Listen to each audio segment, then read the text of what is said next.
ओम शांति। दादी जी की स्मृति दिवस 25 अगस्त 2007 को दादी जी ने शरीर छोड़ा था और दादी जी अव्यक्त स्वरूपा बनकर अभी भी पूरे यज्ञ की पालना कर रही हैं।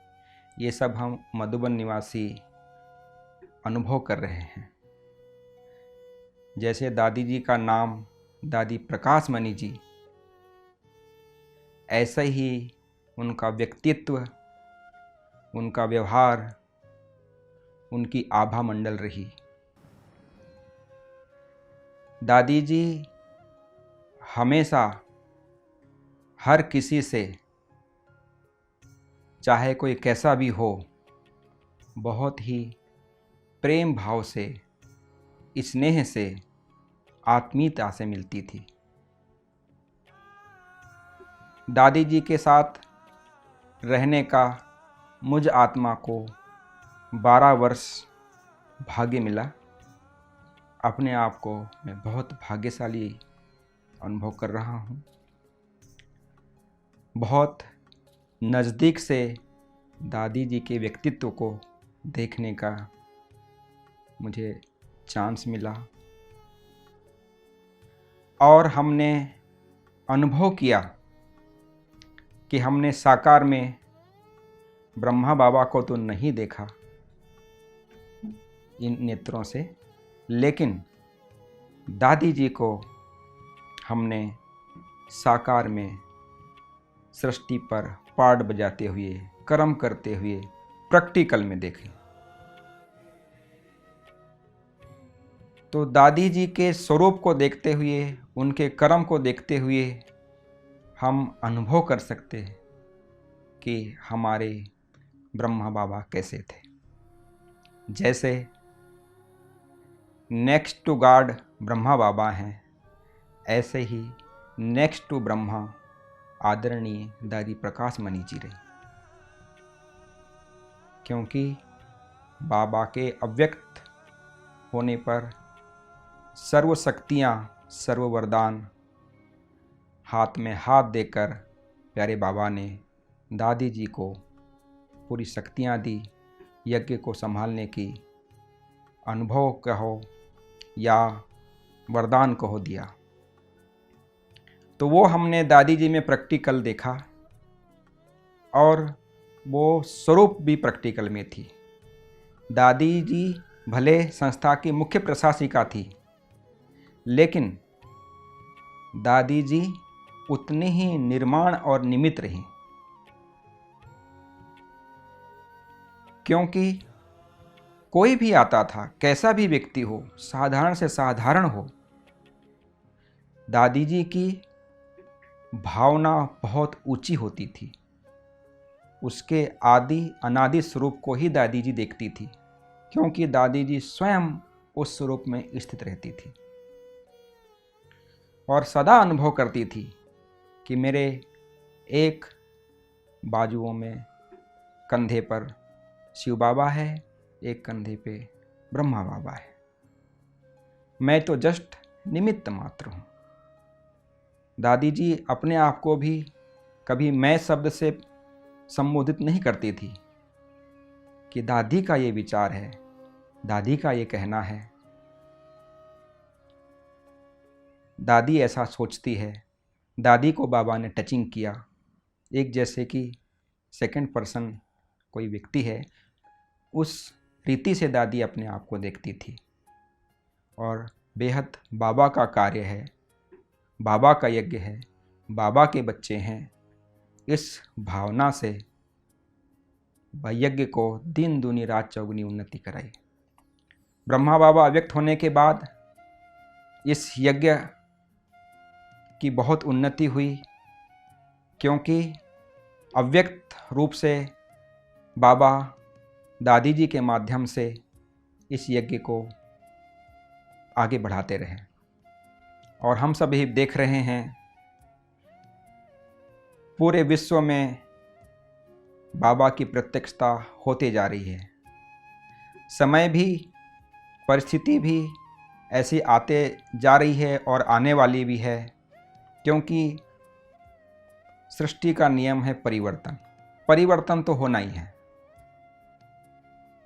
आज नहीं होगा कल होगा, लेकिन होना ही है। तो ऐसे परिवर्तन के समय में बाप दादा के प्रेरणा या दादी जी अव्यक्त रूप में जो कार्य कर रही है, वो सब हम सभी यज्ञ निवासी अनुभव कर रहे हैं। दादी जी को हमने कार्य करते हुए या यज्ञ को संभालते हुए बहुत नज़दीक से देखने का भाग्य मिला। तो दादी जी, जैसे उनका नाम है प्रकाश मणि, ऐसे ही उनसे जैसे कहते हैं ना डबल लाइट, तो दोनों प्रकाश हम प्रैक्टिकल में अनुभव करते थे। लाइट रहती थी दादी जी हमेशा, चाहे हल्का कहें या लाइट कहें, वो भी अनुभव करते थे। क्योंकि दादी जी की दिनचर्या हमने देखा प्रैक्टिकल में। दादी जी 2-2:30 बजे सवेरे उठ जाती थी और पूरे विश्व की आत्माओं को, प्रकृति को सकाश देने का कार्य, या जो भी धर्म आत्माएं हैं, महात्माएं हैं, सबको सकाश देने का कार्य, राजनेताएं हैं, अभिनेताएं हैं, सबको सकाश देने का कार्य दादी जी प्रैक्टिकल में करती थी। और बाबा उनको अमृत वेले सेवाओं के लिए कहो, स्वोन्नति के लिए कहो, पुरुषार्थ के लिए कहो, प्रेरणा उस समय में देते थे। और फिर दादी जी उसको प्रैक्टिकल में लाती थी। और जब हम मधुबन निवासी हाल में बैठे होते थे, दादी जी जब योग कराने के बाद दादी जी से हम जब दृष्टि लेते थे, तो दादी जी के पास से जैसे ही गुजरते थे तो एकदम लाइट का अनुभव होता था, ऐसे रोमांच खड़े हो जाते थे। ये हमने प्रैक्टिकल में दादी जी के व्यक्तित्व को, दादी जी की लाइट माइट को अनुभव किया है। जैसे हमारी सर्व दादियाँ भी अनुभव करती थी, या दादी जी के साथ जो उनका संबंध था, इतना प्रेम, स्नेह और रिगार्ड का, वो हमने बहुत नज़दीक से देखा है। एक दूसरे के लिए बहुत रिगार्ड है, क्योंकि वो इस साकार रूप को या साकार इसमें देखते ही नहीं थी, या दादी जी में वो बाबा के स्वरूप को ही देखते थे। हम सब मधुबन निवासी भी, हमारी चंद्रमणि दादी जी बोलती थी कि दादी जी ने कहा माना बाबा ने कहा, इसी रीति से हमें हर कार्य करना है। और उनके जब ये शब्द सुनते थे हम,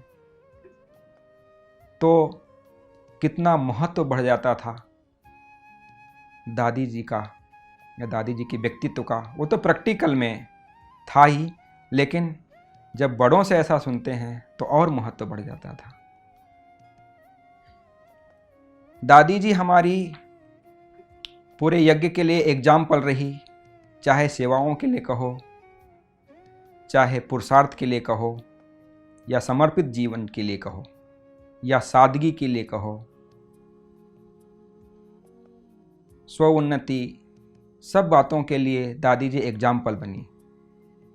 जैसे कहावत है सहज राजयोग, तो प्रैक्टिकल उनके जीवन में नजर आता था। कभी भी उनको कोई भी बात में कठिनाई का अनुभव करते हुए नहीं देखा हमने। और दादी जी हमारे जैसे छोटों को भी इतना ही रिगार्ड देती थी, इतना ही प्यार से बुलाती थी। हम तो गदगद हो जाते थे कि हम तो अभी अभी आए हैं और दादी किस भावना से हमें देख रही है। तो हमारा भी नज़रिया सभी के लिए, या दादी जी के लिए तो था ही था, सभी के लिए भी परिवर्तन हो जाता था कि जो भी आत्माएं बाबा के बच्चे बने हैं, कितनी इस सृष्टि नाटक पे उनका श्रेष्ठ पाठ है, आदि अनादि स्वरूप में कितनी महान है। तो उसी रीति से हमें भी देखने का, अभ्यास करने का दादी जी से प्रेरणा मिलती थी। दादी जी कोई भी कार्य करते हुए, या जैसे किसी का फोन आया या किसी को फोन करना है, पहले बाप दादा के महावाक्य सुनाती थी दादी जी कि आज बाबा ने पुरुषार्थ के लिए, सेवा के लिए, या माताओं बहनों के लिए, या जिस भी विषय में बाबा का लहर चलती थी, उस विषय में दादी जी सबको बहुत पहले बताती थी, फिर कारोबार करती थी। क्योंकि दादी जी पूरे दिन में 4 बार मुरली पढ़ती थी, जबकि दादी जी ज्ञान की स्वरूपा थी, योग की स्वरूप थी। बाप दादा का हाथ वर साथ उनके सदा ही था। इसके बावजूद भी दादी जी 4 बार मुरली जरूर पढ़ती थी, और मुरली के आधार पर ही पूरे यज्ञ का, पूरे विश्व का कारोबार करती थी। क्योंकि मुरली में ही बाबा हर प्रकार का दिशा निर्देश, श्रीमत देते हैं। तो इसलिए दादी जी को कभी हमने बीमारी में भी मुरली को मिस होते हुए नहीं देखा। या तक पढ़ नहीं पाती थी, सुनती जरूर थी। हमें भी भाग्य मिला, कई बार दादी जी जब नहीं पढ़ पाती थी, जब उनका स्वास्थ्य ठीक नहीं होता था, तो मुरली पढ़कर सुनाने का, तो हमें भी बहुत खुशी होती थी कि भाई इतना बड़ा भाग्य, जो दादी जी सर्व आत्माओं को जो मुरली सुना रही है। और आज वो तो जस्ट बाबा की मुरली है, निमित्त मात्र है, लेकिन एक बहुत गदगद होता था आत्मा में कि वो मुरली जैसे दादी जी को सुनाते हुए, पढ़ते हुए वो छप जाती थी मुरली अंदर में। वो ऐसा लगता था कि ये ही ऐसा जीवन मेरा बनना ही है, बनाना ही है, और हो जाता था। दादी जी को एकदम बाप दादा की क्लियर टचिंग होती थी। वो हमने प्रैक्टिकल में देखा है। कोई भी सेवाओं की कहो, कई नई विधियां दादी जी बनाती थी। जैसे 1 लाख का मेला करना है, गांव-गांव की सेवा करनी है, कैसे वीआईपीएस का प्रोग्राम करना है, दादी जी को स्पष्ट अनुभव होता था। और उसको प्रैक्टिकल में लाने के लिए दादी जी रोज क्लास में आकर सुनाती थी। पत्र पुष्प जो जाता है उसके माध्यम से या फोन करके भी सुनाती थी कि आज बाप दादा की ये दादी जी को प्रेरणा मिली है और ये कार्य हमें करना ही है। तो एकदम स्पष्ट टचिंग होती थी। हमने प्रैक्टिकल में कई बार देखा कि दादी जी का कहीं जाने का प्रोग्राम बना है और दादी जी लास्ट में बाबा से छुट्टी लेने जाती थी, और बाबा हर बार बोलती थी कि भाई बाबा ने आज इस सेवा के लिए जहाँ जा रहे हैं वहाँ के लिए ये प्रेरणा दी है। एकदम ऐसा लगता है कि फेस टू फेस बात हो रही है, ऐसा अनुभव प्रैक्टिकल में होता। और कई बार ये भी हुआ कि दादी जी का जाने का प्रोग्राम बन गया, दादी जी गाड़ी में, बाबा से छुट्टी लेकर गाड़ी में बैठने वाली है, और बाबा की उनको टचिंग आई कि नहीं जाना है बच्ची, तो प्रोग्राम कैंसिल कर देती थी। और उसमें कोई ना कोई विघ्न आया हुआ दिखाई देता था उस प्रोग्राम में। तो ये भी हमने प्रैक्टिकल में हमने दादी जी को देखा है। दादी जी सादगी की मूर्ति थी। उनके जीवन में कोई भी प्रकार का अलग से कुछ यूज करने का, या दादी जी हमेशा एग्जाम्पल अनुभव करती थी कोई भी बातों में, चाहे वो खाने पीने में हो, पहनने में हो, कि यदि मैंने पहना, यदि मैंने खाया, मैंने किसी चीज़ को, स्पेशल चीज़ को यूज किया, तो पूरे ब्राह्मण परिवार को वो प्रेरणा मिलेगी। दादी जी हमेशा हर बात में सिंपल और सिंपल रहती थी। दादी जी पूरे यज्ञ वत्सों के लिए जो समर्पित रूप से चाहे सेंटर पे रहते हैं, मधुबन निवासी रहते हैं, हमने अनुभव किया कि मधुबन में भी हर 15 दिन में या मास में एक बार दादी जी जरूर क्लास कराती थी। और दादी जी को जो बाप दादा प्रेरणा देते थे या जो टचिंग होती थी, वो क्लास में दादी जी सुनाती थी कि भी दादी जी को ये टचिंग हुई है या दादी जी का ये विचार है, आप सब क्या कहते हैं इसमें, आप सब भी राय बताओ। तो कहने का मतलब है सबको एक साथ लेकर, दादी जी तो संस्था की मुख्य प्रशासिका थी, वो डिसीजन कोई भी ले सकती थी और डायरेक्ट बाप दादा की भी टचिंग होती थी उनको क्लियर एकदम। इसके बावजूद भी पूरे ब्राह्मण परिवार को साथ लेकर, सबको विश्वास में लेकर, जैसे कहा जाता है ना, सबका साथ सबका विकास, तो इस अनुसार दादी जी पूरे यज्ञ का संचालन करती थी। और दादी जी का जब स्वास्थ्य ठीक नहीं रहता था, कोई भी बात की तकलीफ होती थी, तो हमने प्रैक्टिकल में देखा कि कोई भी दर्द हो रहा है, नेचुरली होता है कि भाई जब शरीर में कोई तकलीफ हो, दर्द होता है, लेकिन दादी जी को कभी हमने दुख की फीलिंग में नहीं देखा। दर्द भले हुआ, लेकिन उनके हाव भाव चेहरे में या दुख की पीड़ा में हो, ऐसा हमने नहीं देखा। जबकि दादी जी को बहुत बड़ी बड़ी बीमारियां भी हुई। हम सबके लिए एग्जाम्पल रही कि कैसे स्थिति को कहीं पर भी रहकर भी, जहाँ पर भी रही, सेवा का प्रारूप कहीं बदली नहीं हुआ, सेवा वही चलती रही और भी बढ़ती गई। जहाँ भी गए, चाहे बीमार भी हुए तो डॉक्टरों की विशेष सेवा हो गई, वहाँ के जो भाई बहनें थे उनकी बहुत सेवा हो गई, जो भी संबंध संपर्क में आए। तो उनका एक एक कदम, एक एक संकल्प सेवा अर्थ ही होता था।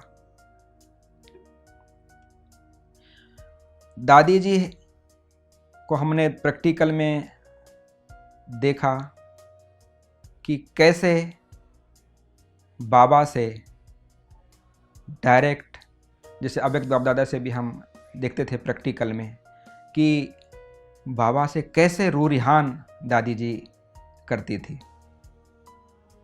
जब साकार में देखते थे, हम अव्यक्त रूप में भी अनुभव करते थे कि बाबा से जैसे कि भी रूबरू बात कर रही हो। हमने ये अनुभव किया। और हमने ये भी देखा कि जैसे किसी को कोई तकलीफ हो रही है पूरे यज्ञ में कहीं पर भी विश्व में, तो दादी जी को उसका आभास हो जाता था। बाद में भले फ़ोन या मैसेज आता था, लेकिन दादी जी को लगता था कि कुछ ना कुछ घटना हुई है, टचिंग आ जाती थी। और हमने ये भी देखा कि कोई भी मजदूर कार्य भी कर रहा है, यदि ठंडी होती है, वो गर्म कपड़ा नहीं पहना है, तो दादी जी तुरंत उनको, जो स्टॉक संभालते थे, उनको बोलती थी कि भाई ये कार्य कर रहे हैं बाबा के यज्ञ में,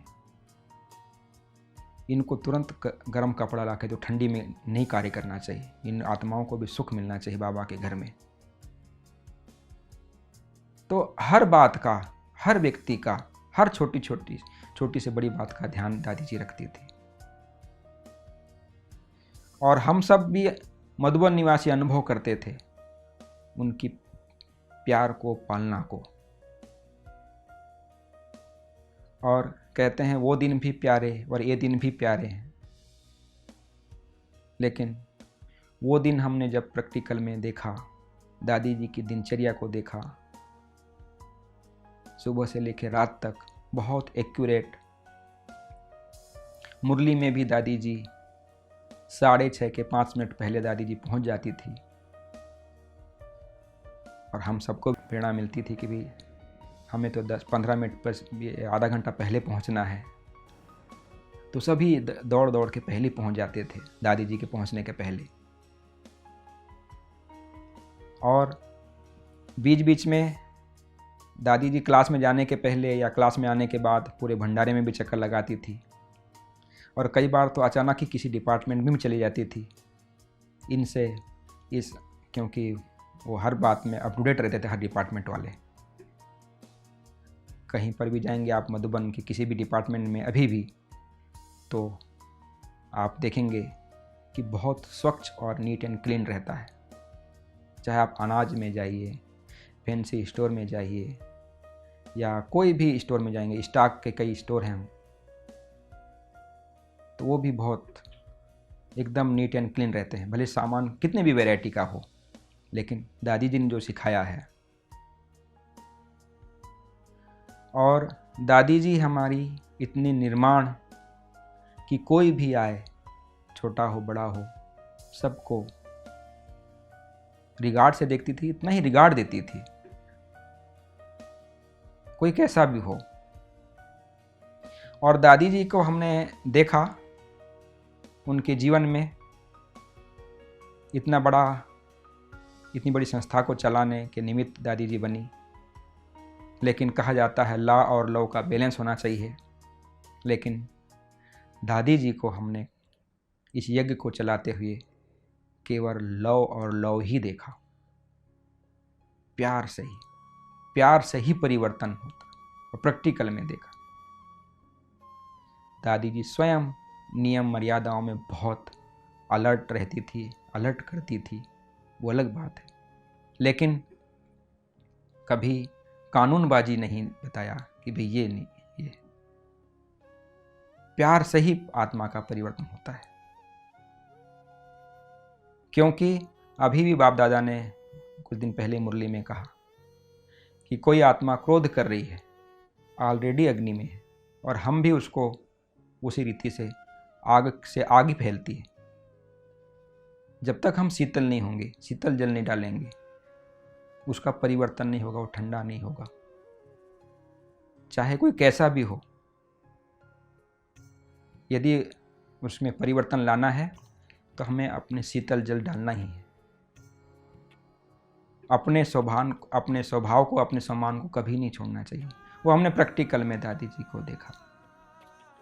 हर एक को बहुत आत्मिक भाव से, आत्मिक दृष्टि से देखती थी दादी जी। वो स्वयं भी बहुत आत्म अभिमानी स्थिति में रहती थी। थकावट तो कभी देखा ही नहीं दादी जी को। कितना भी सफ़र से आए हैं, कहीं से भी आए हैं, बहुत फ्रेश लगती थी। दादी जी का फिजिकल स्ट्रक्चर भी बहुत एकदम सिंपल था, हर एक के लिए एकदम फिट रहती थी दादी जी।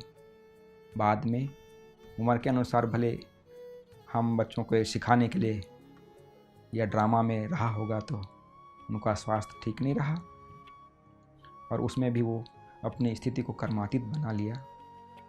उसमें भी ड्रामा में कुछ राज रहा होगा। यदि वो स्वास्थ्य उनका ठीक रहता तो कारोबार में रहती। तो जो एकदम कर्मातीत स्थिति दादी जी का हमने प्रैक्टिकल में जो देखा, वो बहुत देखने योग्य थी। तो ऐसी दादी जी की और भी बहुत सारी विशेषताएं हैं, कहो अनुभव कहो, हैं। सभी मधुबन निवासियों के पास हैं, केवल हमारे पास ही नहीं। लेकिन हम 12 वर्ष तक दादी जी के साथ बहुत नज़दीक से रहे। जब लास्ट में दादी जी का स्वास्थ्य ठीक नहीं रहता था, तो 24 घंटा हम वहीं रहते थे दादी कॉटेज में, या हॉस्पिटल में दादी जी रहती थी तो दादी जी के साथ ही रहते थे। तो डॉक्टरों में परिवर्तन होते हुए, नर्सों में परिवर्तन होते हुए हमने प्रैक्टिकल में देखा। वहाँ के वाइब्रेशंस को परिवर्तन होते हुए देखा। जहाँ पर भी दादी जी गई, वहाँ जैसे कि मधुबन का स्वरूप रहा। सभी अनुभव भी करते थे कि भी जहाँ पर भी दादी जी जाती थी, किसी भी सेंटर पे, छोटे सेंटर में भी, तो वो ये समझते थे कि मधुबन ही आ गया है, क्योंकि पूरा वाइब्रेशन ही मधुबन के जाते थे दादी जी के साथ। तो ऐसी हमारी आदरणीय पूजनीय दादी जी के स्मृति दिवस पर उनको सत सत नमन है, वंदन है। ओम शांति।